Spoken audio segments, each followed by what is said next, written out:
তো গাইস, আজকে সন্ধ্যাবেলা একটা টিফিন তৈরি করছি। সেটা হচ্ছে খাসির চর্বি দিয়ে পকোড়া করছি। তো যখন আমি সব কিছু মাখিয়েছি, ম্যারিনেট করেছি, তো তখন আমার ক্যামেরা করতে একদম খেয়াল ছিল না। তো এই দেখো, এই যে, তো আমার ক্যামেরাটা সেই সময় অন করার কথা একদমই খেয়াল ছিল না। তো চলো এখন তোমাদেরকে আমি দেখাই। এই দেখো, এখন এটা ফ্রাই করছি।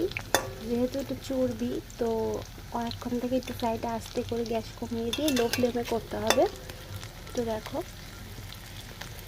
আর এটা কিন্তু সস দিয়ে খেতে দারুণ লাগবে, তোমরা কিন্তু ট্রাই করতে পারো।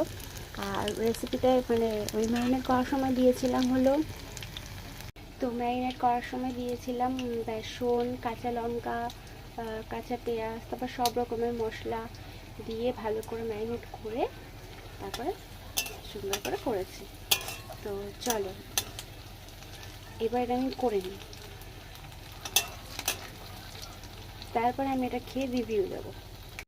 তো এটা হচ্ছে, দেখো এরকম হয়েছে। এবার আমি খেয়ে রিভিউ দিই।